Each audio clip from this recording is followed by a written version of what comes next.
오늘부터는 우리 그 바울의 동역자들에 대한 이야기들을 좀 나눠볼까 해요. 사도 바울의 많은 동역자들이 있는데 그 동역자들 그 인물 한 사람 한 사람에 대한 이야기들을 좀 통해서 이 시대를 살아가는 이 시대의 교회를 이루어 가고 있는 우리들은 어떤 삶을 살아야 할 것인지, 그리고 우리가 어떠한 모델을 바라보며 신앙생활을 해야 될 것인가를 좀 생각해보는 그런 기회가 되었으면 좋겠습니다.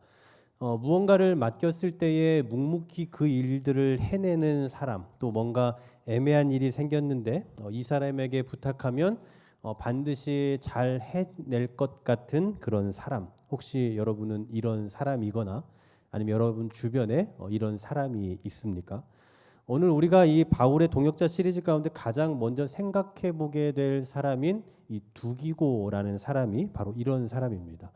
여러분, 두기고라는 사람에 대해서 얼마나 들어보셨는지 모르겠어요. 이 성경에 두기고라는 이 이름이 몇 번 등장을 하는데 등장할 때마다 한결같이 사도 바울과 관련된 그 어떤 일 속에서 등장을 합니다. 그리고 이 두기고라는 사람이 나올 때마다 쓰이는 그 말이 있어요. 표현이 있어요. 한번 보시겠습니까? 제가 정리를 해놨는데 한 네 가지 구절 한번 앞을 보십시오. 에베소 6장 22절 내가 특별히 그를 너희에게 보내었노라. 골로새서 4장 8절 내가 그를 특별히 너희에게 보내는 것은. 디도서 3장 12절 내가 아데마나 두기고를 내게 보내리니. 디모데후서 4장 12절 두기고는 에베소로 보내었노라. 자, 그의 이름이 나올 때마다 어떤 동사가 나오고 있습니까? 네, 보냈다, 보낸다라는 말이 나와요. 특히 이 말씀들 방금 우리가 읽었던 에베소서, 골로새서, 디도서, 디모데후서는 누가 쓴 겁니까? 누구 서신이죠? 디모데후서, 디모데 서신인가요? 바울 서신이잖아요. 사도 바울이 쓴 거잖아요. 그럼 사도 바울이 쓴 것에 쓴 편지에서 이렇게 사도 바울이 표현하고 있다라면 그럼 두기고를 지금 여기저기로 보내고 있는, 파송하고 있는 사람은 누구라는 얘기예요? 바로 바울이라는 얘기죠. 그러니까 사도 바울이 이 사람에게는 늘 특별한 임무를 맡겼다라는 것을 알 수가 있는 거예요. 왜 그랬을까요? 왜 자꾸 이 두기고를 여기도 보내고 저기도 보내고 일로 가라 절로 가라 이렇게 했을까요? 너 고생 좀 한번 해라. 뭐 이런 걸까요? 그냥 아니죠. 그냥 딱 봐도 그 사람을 신뢰하기 때문이에요. 뭔가 소방수 같은 역할이 필요한 곳에 언제나 이 두기고를 보내고 있는 거죠. 한마디로 믿을 만한 사람이었다라는 거예요. 그래서 오늘 본문 21절에 보면 바울은 두기고에 대해서 이런 표현을 쓰고 있죠. 진실한 일꾼인 두기고. 진실한 일꾼인 두기고. 여러분, 진실하다는 게 뭡니까? 마음에 속임이 없다라는 거죠. 거짓이 없다라는 거예요. 그러니까 순수하다라는 겁니다. 어떤 사람은 뭔가를 맡으면 혹은 뭔가를 맡기면 뭔가 사심이 있어 보여요. 그러니까 이 사람이 무슨 생각으로 이러지? 라는 그 어떤 그 사람의 이 의도를 보려고 하는 게 아니라 어떤 저의가 있는 것 같은 사람이 있어요. 그러니까 이상하게 뭔가 모르는 새콤함이 있는 거죠. 예전에 제가 그 부목사로 있을 때 그 담임 목사님과 이렇게 좀 그 부교역자를 면접을 보는 자리에 제가 좀 많이 있었거든요. 이제 뭐 팀장이나 이런 걸 하다 보니까 같이 뭐 같은 부목사인데 부목사나 전사를 면접을 보는 일들이 되게 많았어요. 근데 이렇게 면접을 보다 보면 정말 특이한 사람들이 좀 있는 것 같아요. 이제 뭐 다들 사역자고 또 사명을 가지고 있는 분들이지만 가끔은 뭐 정말 이 사람이 무슨 의도로 지원을 했을까라는 의구심이 드는, 그러니까 이 사람의 저희가 뭘까를 생각하게 되는 분들이 가끔 있더라고요. 제가 기억에 남는 분 중에 한 분은 자기 어떤 그 욕심을 가지고 있어요. 그러니까 사역에 대한 욕심이 있는데 그 욕심이 뭔가 열심히 해서 영혼을 살린다 뭐 이런 욕심이 아니라 뭔가 이렇게 좀 진출하고 싶어 하는. 그러니까 뭐 여러분은 잘 모르시겠지만 이 세계에도 또 그런 게 있거든요. 네, 이 세계에도 보이지 않는 뭐 성공 같은 비슷한 게 있어요. 성공이라고 할 수는 없지만 그러니까 그거를 지향을 하면서 그렇게 되고 싶은 어떤 그런 욕심 가운데서 이제 발판을 삼고 싶어서 이제 지원을 한 것처럼 그렇게 이야기를 해요. 물론 그런 의도가 있을 수 있죠. 개인적인 목적이 있고 목표도 있을 수 있고 또 사명 의식도 있고 그걸 가지고 이제 교회를 찾기도 하고 지원도 하고 사역도 하겠죠. 그런데 보통은 그런 얘기를 잘 이렇게 비추진 않거든요. 근데 이분은 그것을 이렇게 비추더라고요. 됐을까요? 안 됐을까요? 네, 당연히 떨어졌죠. 배우겠다는 의지를 갖고 또 교회가 원하는 사람, 그리고 교회가 찾는 사람, 교회가 구현해내고 싶은 그런 사역자의 모습을 나타내겠다라는 그런 마음이 아니라 자기 욕심과 자기 의지를 가지고 자기가 무언가를 이루겠다라는 그 의욕만을 가지고 있으면 그 사람은 어디에도 합당한 사람이 되지 못할 거예요. 여러분, 진실하다는 건 이런 게 아닐까요? 뭔가를 맡겼을 때에 자기 욕심을 나타내고 자기 의를 드러내고 자기가 이루고자 하는 무언가를 만들어내는 그 과정으로 생각하는 게 아니라 맡긴 이의 의도에 합당하게 일하는 거. 여러분, 그게 어떻게 보면 진실한 일꾼의 자세가 아닐까 하는 생각을 해봐요. 바로 두기고라는 사람이 이런 사람이었던 거죠. 사도 바울이 일을 맡겼을 때마다 어느 교회로 가라, 어디로 가라라고 했을 때 그곳에 가서 그곳에서 사도 바울이 보낸 그 의도에 합당하게 사역을 감당했던 사람. 그래서 사도 바울이 그 사람을 보냈을 때마다 그냥 굳이 걱정하지 않아도 되는, 뭐 굳이 잘하고 있나? 이렇게 생각할 필요가 없는, 충분히 믿고 맡겨도 되는 그런 사람이었던 거죠. 특히 지금 사도 바울에게는요, 그 어느 때보다 진실한 동역자가 필요한 때입니다. 왜냐하면 지금 바울이 가택연금 상태예요. 그러니까 우리가 에베소, 빌립보서, 골로새서 또 이 빌레몬서 이거를 우리가 그 보통은 그 옥중서신이라고 하잖아요. 그러니까 감옥에 갇혀 있는 상태란 말입니다. 지금 이 감옥은 가택연금 상태예요. 그러니까 어떤 집에 가둬져 있는 그런 상태인데 그런 상황이다 보니까 꼼짝할 수가 없는 상황이잖아요. 이런 상황 속에서 이 사도 바울은 교회를 생각해요. 자기가 세웠던 에베소 교회, 골로새 교회와 같은 각각의 교회들에 대한 그 고민, 그리고 교회가 어떻게 돌아가고 있는지, 어떻게 잘 되고 있는지에 대한 궁금증이 너무나 많아요. 가고 싶은데 갈 수 없으니까 어떻게 합니까? 그 당시에 최고 좋은 방법은 편지죠. 그래서 이제 우리에게 이런 편지들이 남겨져 있는 거잖아요. 그 편지를 보내는데 중요한 건 내가 편지를 아무리 마음을 담아서 써도 그것을 전달하는 사람이 누구냐가 더 중요한 거예요. 뭐 그 당시 우체국이 있습니까? 우체부가 있습니까? 전문적으로 하는 사람이 없기 때문에 믿을 만한 사람이 내 편지를 가지고 전달을 해야 돼요. 그런데 이상한 사람이 중간에서 이것을 가로채면 어떻게 되겠습니까? 이 편지를 열어서 마음대로 바꿔버리겠죠. 그러니까 바울이 아무리 진실된 마음으로 편지를 썼어도 그것을 가지고 가는 그 전달하는 사람이 이상한 계략을 중간에서 펼쳐버리면 문제가 발생한다는 거예요. 실제로 고대에는 이런 문제도 많이 발생했었고요. 요즘 교회에 오는 우편물 가운데 일주일에 한두 번씩 꼭 오는 우편물 중에 하나가 이단들이 보내는 편지예요. 왜 우리한테 보내죠? 생각하면 열받는데. 왜 교회에 보내요? 저를 전도하려고 하는 건가요? 늘 오는 데가 있어요. 뭐 신천지, 하나님의 교회, 그 다음에 구원파. 이 세 군데에서 항상 와요. 그럼 도대체 왜 오는지 일부러 열어는 보죠. 열어는 보는데 되게 불쾌해요. 뭔가 지금 나를 전도하려고 하는 거, 이렇게 보내면 내가 이걸 보고 여기 혹할 거라고 착각을 하는 건가? 누구한테 보라고 이런 걸 보내지? 이런 생각이 든단 말이에요. 근데 여러분, 만약에 예를 들어서 이런 진짜 정말 저는 이 열심을 뭐 죄송하지만 쓸데없는 열심이라고 생각하거든요. 왜 그런 쓸데없는 열심을 낼까? 왜 교회에 자기들 말도 안 되는 그 교리를 여기다가 전하는 걸까? 쓸데없는 열심을 가진 누군가가 사도 바울의 편지를 전달한다면 어떤 일이 발생하겠습니까? 중간에 그 바울의 편지를 뜯어가지고 거기다가 예수님이라는 이름을 이렇게 지워서 거기에다 안상홍 하나님, 뭐 어머니 하나님, 뭐 이만희님, 뭐 이런 얘기를 쓰겠죠. 총회장님, 이런 말도 안 되는 얘기를 쓸 거란 말이에요. 보나마나 그런 거 쓸 거라고. 여러분, 이렇게 되면 정말 큰일 나는 거 아닙니까?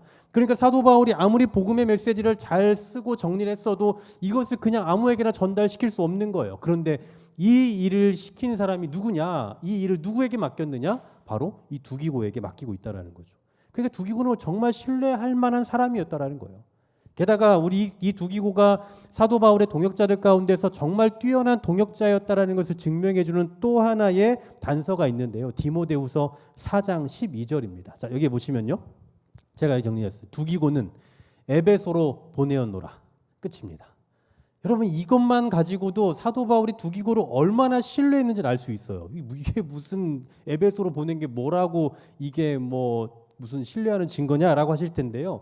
왜 이게 중요하냐면 사도 바울에게 있어서 에베소라는 지역은 그 어느 지역보다도 특별히 사랑하고 특별히 관심을 가졌던 지역이에요.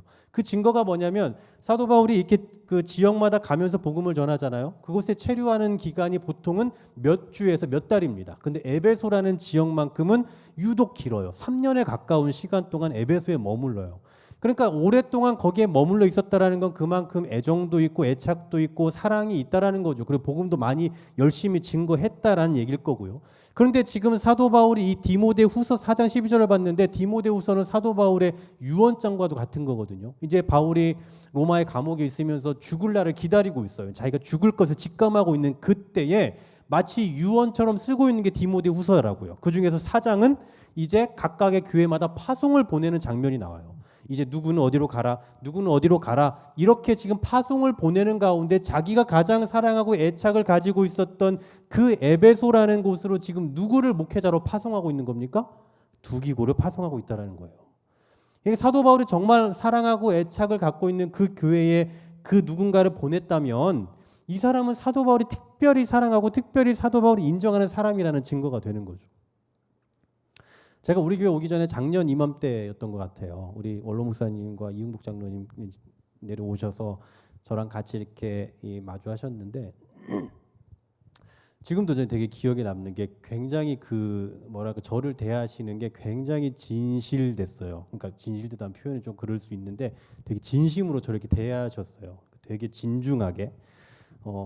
그 모습에서 제가 이제 발견했던 것은 정말 뭐 당연하겠지만 이제 후임자를 이렇게 모시는 과정 속에서 우리 교회의 이제 미래와 또 우리 교회 현재를 또 책임지고 담당해야 할 누군가가 필요하다라고 가장 그 필요를 인식하고 좋은 사람이 와야 된다라고 가장 많이 기도했을 분은 전 당연히 원로 목사님이었을 거라고 생각을 하거든요. 물론 여러분도 많이 기도하고 생각을 하셨겠지만 왜냐하면 사랑하는 우리 교회의 성도들을 나 다음으로 누군가가 정말 더 영혼들을 더 많이 살리고 사랑하는 사람이 있어야 될 텐데라는 그 생각은 누구보다도 아마 목사님이 가장 크셨을 거라는 생각이 들어요. 그러니까 그 마음으로 이렇게 저를 이렇게 이제 데리러 이제 목사님 표현으로 모시러 이제 오신 거죠.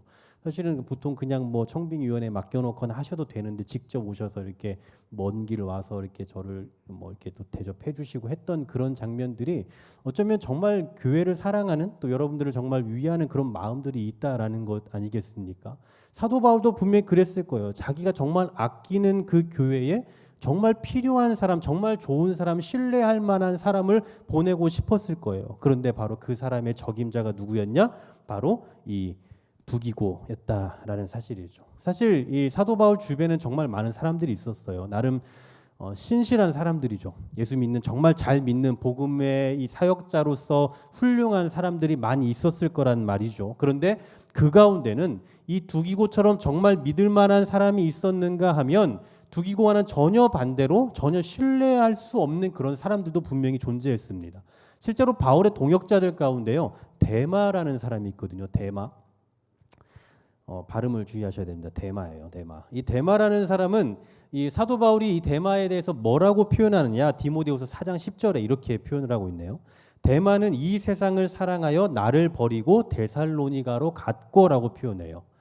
데마는 이 세상을 사랑해서 나를 버리고 데살로니가로 갔다. 그러니까 세상으로 갔다 이 표현이에요. 똑같은 동역자입니다.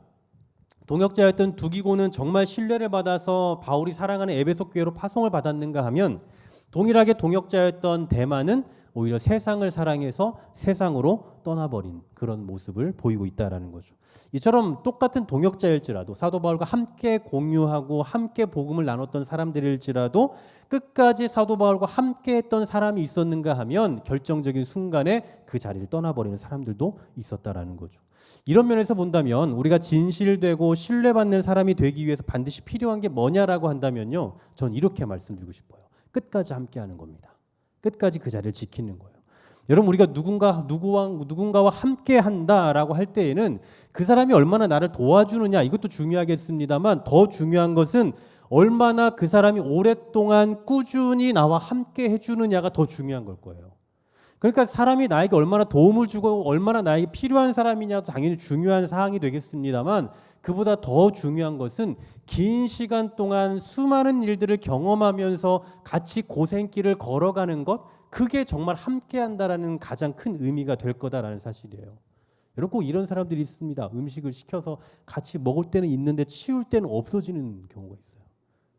뭐 물론 공적인 자리에서 또 누군가 치울 일을 맡은 사람이 있으면 또 그럴 수도 있겠습니다만, 그냥 편한 친구 사이에서 이렇게 먹다가 이렇게 먹다가 먹을 때는 정말 많은데 분명 많았는데 치울 때는 다 사라져 버리는, 소위 말하는 먹튀 하는 사람들을 보게 돼요. 이건 좀 아니지 않나요? 네. 신뢰라는 건요, 저는 그렇게 생각해요. 밥을 같이 먹을 때 생기는 게 아니라 같이 치울 때 생기는 게 아닌가라는 생각이 들어요. 좀 약간 좀 비약적인 표현입니다만 어쨌든 그러니까 같이 밥을 먹으면서도 친해질 수 있고 신뢰 관계가 생길 수도 있습니다만, 더 힘든 일을 같이 할 때에 더 신뢰 관계가 생긴다라는 거예요. 좋은 일을 함께하는 사람도 당연히 이 동역자가 될 수 있습니다만, 힘든 일을 함께하는 사람이 훨씬 더 좋은 사람으로 여겨지게 되는 법 아니겠어요? 제가 이렇게 많은 교회들을 부목사로 부교육자로 섬기면서 느꼈던 것 중에 하나는 뭐 제 주관적인 거예요. 뭐 객관적인 게 아니라 주관적으로 제가 그냥 참 많이 봤던 장면들 중에 하나는 책임을 지려고 하는 사람들이 교회 안에는 좀 적다라는 거였어요.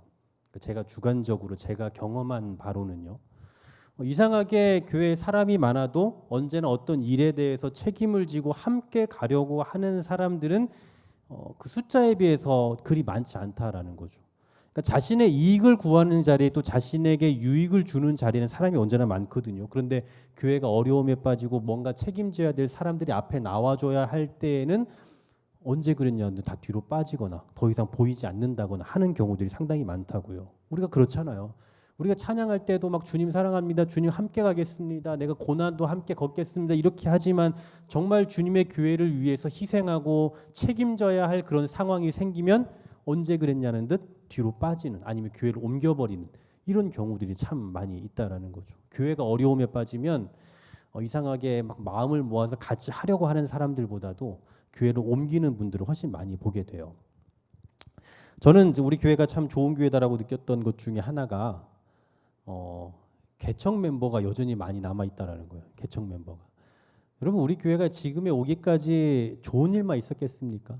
네, 힘든 일이 얼마나 많았겠어요. 뭐 교회를 건축하고 또 증축도 하고 이러면서 빚도 발생했을 거고, 그 수많은 어려움들, 뭐 어려운 일들을 다 꼽으라면 한두 가지가 아니었을 거예요. 그런데도 지금까지 이 예배 자리를 계속해서 지키고 있다? 여러분, 이거야말로 진짜 교회에 대한 진실함의 증거가 아닌가라는 생각이 들어요.